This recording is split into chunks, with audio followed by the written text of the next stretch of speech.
नमस्कार, बहुत स्वागत है आपका और मैं हूं आपके साथ सुमित शर्मा, संसद से सीधे लाइव। आपको दिखा सकता हूं मैं कि आप देख सकते हैं मेरे साइड पुरानी संसद भवन और दूसरी तरफ नई संसद भवन। 96 साल पुरानी इमारत में आज कार्रवाई का अंतिम दिन था। आजादी और संविधान के गवाह को अपनाने वाली इस पुरानी संसद को विदाई देने के लिए तमाम सांसद, सत्ता पक्ष और विपक्ष के तमाम सांसद पहुंचे हुए थे।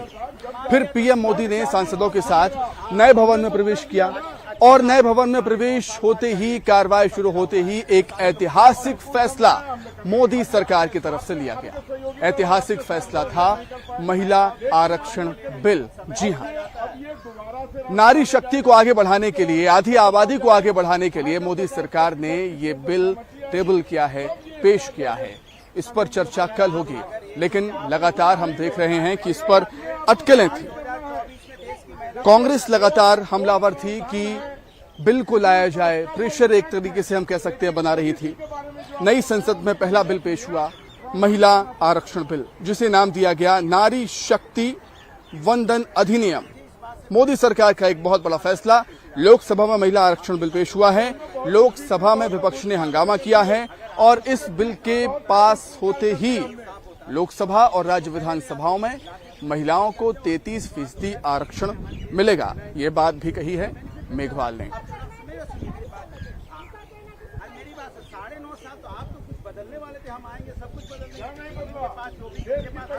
तो ऐतिहासिक दिन, ऐतिहासिक पल। आज नई संसद भवन में प्रवेश किया है सभी ने। पुराने संसद भवन को अलविदा कहा। हालांकि पीएम मोदी जब संबोधित कर रहे थे पुरानी संसद भवन में, तब काफी भावुक भी नजर आए थे और उन्होंने कहा था कि पुरानी संसद हमें प्रेरणा देती रहेगी। संविधान भवन पुरानी संसद को कहा जाएगा। राज्यसभा में 33% भागीदारी देने का प्रस्ताव करता हूं कि भारत के संविधान का और संशोधन करने वाले the constitution 128th amendment bill 2023 यानी नारी शक्ति वंदन अधिनियम 2023 को सदन में पूर्व स्थापित करने की अनुमति दी जाए।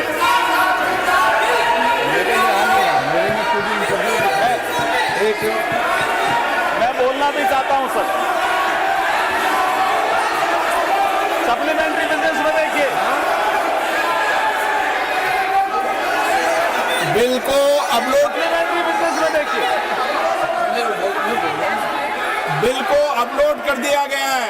नई टेक्नोलॉजी है संसद की और नई टेक्नोलॉजी में आप इसमें देख लें, अपलोडेड भी है, बिल अपलोडेड कर दिया है, अपलोडेड भी है। अध्यक्ष जी, मैं कुछ बोलना चाहता हूँ। अध्यक्ष जी, नई टेक्नोलॉजी है संसद में, आप इसको चलाइए। इसमें बिल लोड कर दिया गया है। आप बिल अपलोडेड भी है। मैं बोलना चाहता हूँ अध्यक्ष जी, कुछ बोलना चाहता हूँ। तो इससे पहले नए संसद में पीएम मोदी ने सभी सांसदों के साथ प्रवेश किया था। सभी को एकजुट करने की कोशिश, सभी को एक साथ लेकर चलने की कोशिश पीएम मोदी की नजर आई। उससे पहले पुरानी संसद भवन में पूर्व पीएम मनमोहन सिंह ने, मेनका गांधी ने स्पीच दी थी।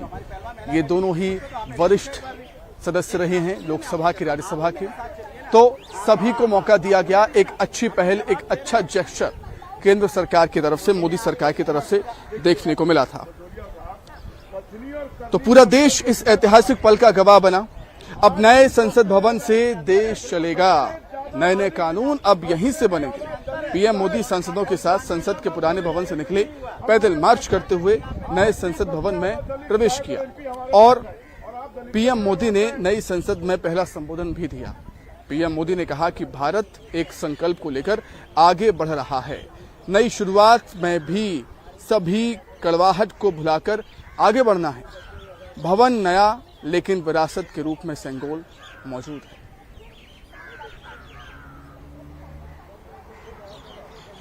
से पूर्व ये पूरा हुआ। जी, प्रवेश हो गया है, सीढ़ियां चढ़ ली गई हैं। प्रधानमंत्री नरेंद्र के साथ संसद के नए भवन में प्रवेश हो चुका है। तस्वीरें हमने आपको दिखाई थी। लोकतंत्र का प्रहरी तय समय से पूर्व ये पूरा हुआ। जी, प्रवेश हो गया है, सीढ़ियां चढ़ ली गई हैं। और देश की नारी शक्ति के लिए सभी सांसद मिलकर के नए प्रवेश द्वार खोल दें, इसका आरंभ हम इस महत्वपूर्ण निर्णय से करने जा रहे हैं। विमेन लेड डेवलपमेंट के अपने संकल्प को आगे बढ़ाते हुए हमारी सरकार आज एक प्रमुख संविधान संशोधन विधेयक प्रस्तुत कर रही है। इस विधेयक का लक्ष्य लोकसभा और विधानसभाओं में महिलाओं की भागीदारी का विस्तार करने का है। नारी शक्ति बंधन अधिनियम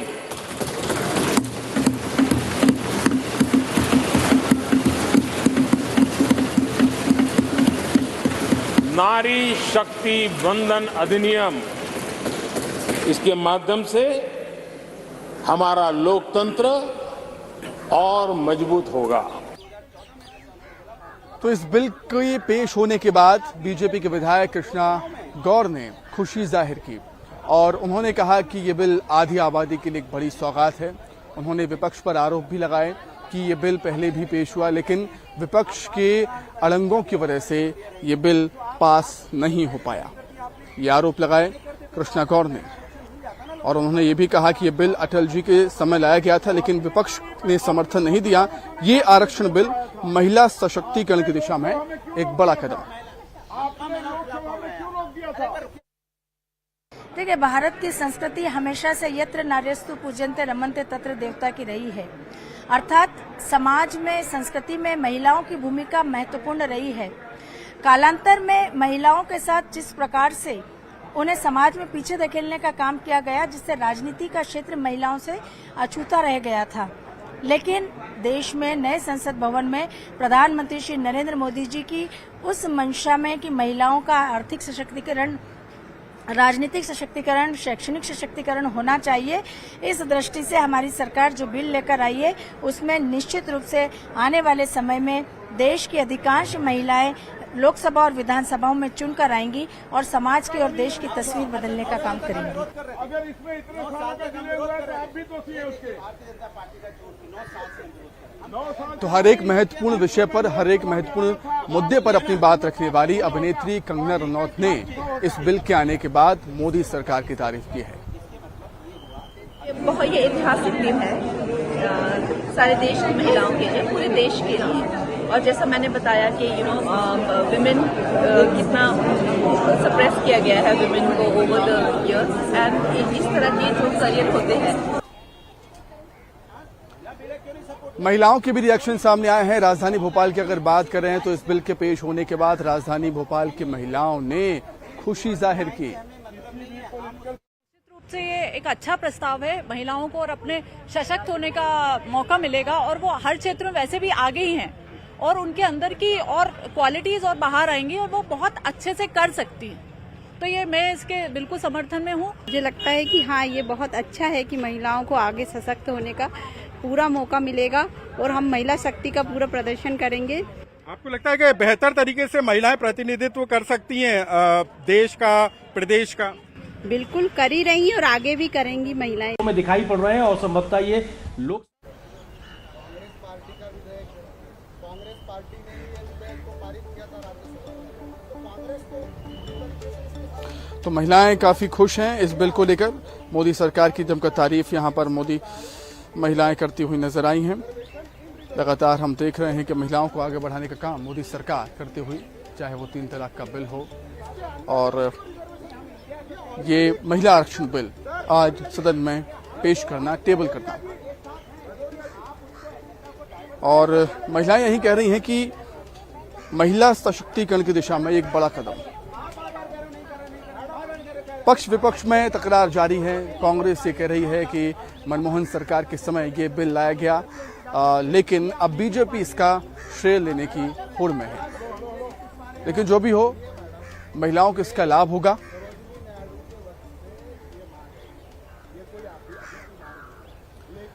तो चलिए, राजधानी भोपाल और जबलपुर से हमारे सहयोगी इस समय जुड़ रहे हैं। राजधानी भोपाल से अनुराग श्रीवास्तव और जबलपुर से पवन पटेल हमारे साथ जुड़े हुए हैं। सबसे पहले अनुराग, मैं आपके पास आना चाहूंगा। अनुराग, कई दफा हमने देखा है कि महिलाओं को आगे बढ़ाने के लिए, महिला सशक्तिकरण की दिशा में मोदी सरकार ने काफी काम किए। एक और ऐतिहासिक फैसला मोदी सरकार का। अनुराग, बिल्कुल, देखिए, नए संसद में ऐतिहासिक फैसला एक तरीके से सरकार की तरफ से लिया गया है और महिला आरक्षण बिल को जो है आज संसद में रखा गया और सबसे बड़ी बात है कि इस बिल को लेकर सर्वसम्मति बनाए जाने की भी कोशिश की जा रही है और विपक्ष दलों का भी इसमें समर्थन मिलता हुआ नजर आ रहा है। लेकिन सबसे बड़ी बात है कि यदि ये आरक्षण बिल पारित हो जाता है तो न सिर्फ लोकसभा में संसद सदस्यों की संख्या बढ़ जाएगी, ये 180 के लगभग जो है महिला सदस्यों की संख्या हो जाएगी और यदि मध्य प्रदेश के लिहाज से हम विधानसभा की बात करें तो यहाँ पर भी महिलाओं की संख्या बढ़कर 76 हो जाएगी। इसका मतलब है कि अभी जो प्रतिनिधित्व कर रही हैं महिलाएं, उनकी संख्या का आंकड़ा एक तरीके से बढ़ जाएगा। मध्य प्रदेश की यदि हम बात करें तो अभी 21 महिला विधायक हैं जो कि निर्वाचित होकर विधानसभा में पहुंची हैं, लेकिन यदि ये बिल पारित होता है तो ऐसे में इनकी संख्या बढ़कर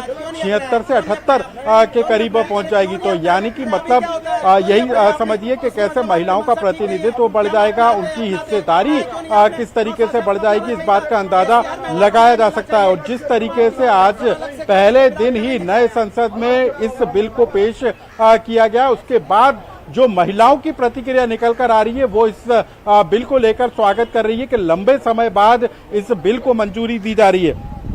महिलाएं हमारे साथ मौजूद हैं, हम उनसे जानेंगे।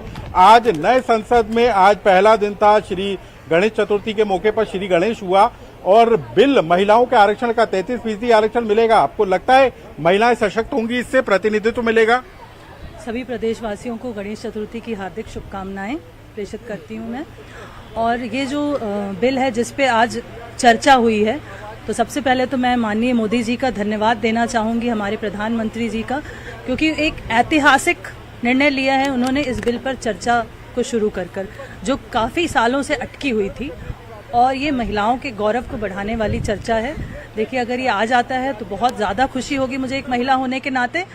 और इसके साथ आपको लगता है कि यदि महिलाओं की हिस्सेदारी सत्ता में बढ़ती है, भागीदारी उनकी बढ़ती है, तो न सिर्फ महिलाएं सशक्त होंगी बल्कि वो बेहतर तरीके से प्रबंधन भी कर सकेंगी?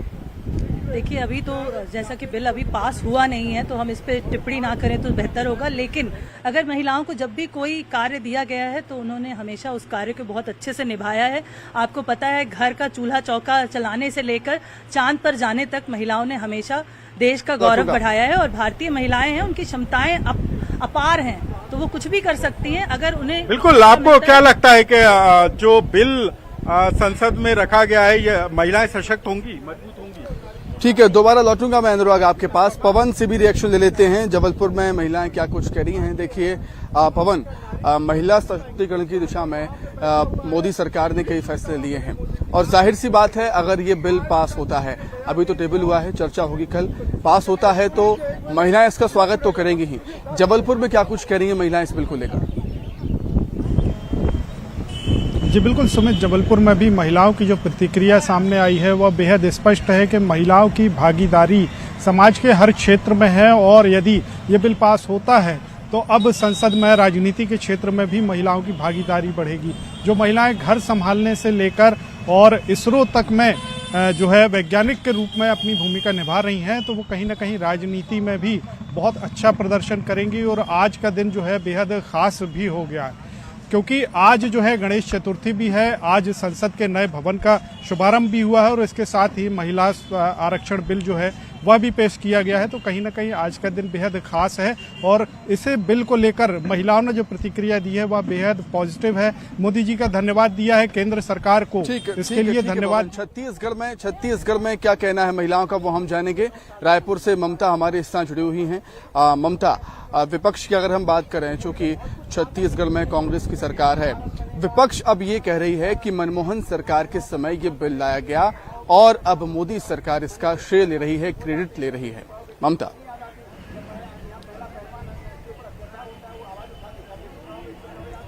बिल्कुल, देखिए चुनाव का समय है और जाहिर तौर पर राजनीति तो होती ही है, लेकिन हम अगर बात करें तो इस बिल को लेकर यहाँ पर छत्तीसगढ़ में महिलाओं में काफ़ी उत्साह है और जो महिलाएं हैं उनका कहना है कि जितनी ज़्यादा भागीदारी महिलाओं की बढ़ेगी उतनी ज़्यादा महिलाएं सशक्त होंगी। हमारे साथ कुछ महिलाएं मौजूद भी हैं यहाँ पर और उन्होंने अपनी स्पष्ट प्रतिक्रिया दी है। हम उनसे सीधे बात करवाते हैं कि इस बिल को लेकर वो क्या सोचती हैं, उनसे बात करते हैं और उसका कितना फ़ायदा वो देखती हैं। ये बताइए, महिला आरक्षण बिल को लेकर आप जो है वो क्या कहना चाहेंगे? मैडम, मिलना चाहिए लेडीज़ों को आरक्षण, उनके लिए सही है। पहले जैसा तो समय रहा नहीं कि लेडीज से अब कोई चीज़ अपना हक नहीं मांगेंगी। जरूरी है उनके लिए हर चीज़ इक्वली होना। बिल्कुल बिल्कुल, निश्चित तौर पर एक ऐतिहासिक फैसला, एक बहुत बड़ा फैसला महिला आरक्षण को लेकर हम कहेंगे मोदी सरकार का। लेकिन अपने फैसलों से पूरे देश को चौंकाने वाली बीजेपी पार्टी क्या और भी अपने फैसलों से चौंकाएगी आने वाले समय में, क्योंकि सत्र अभी बचा हुआ है, देखने वाली बात होगी। आप सभी का बहुत शुक्रिया जुड़ने के लिए और संसद से इस लाइव बुलेटिन को यहीं समाप्त करता हूं। बहुत धन्यवाद। ऐतिहासिक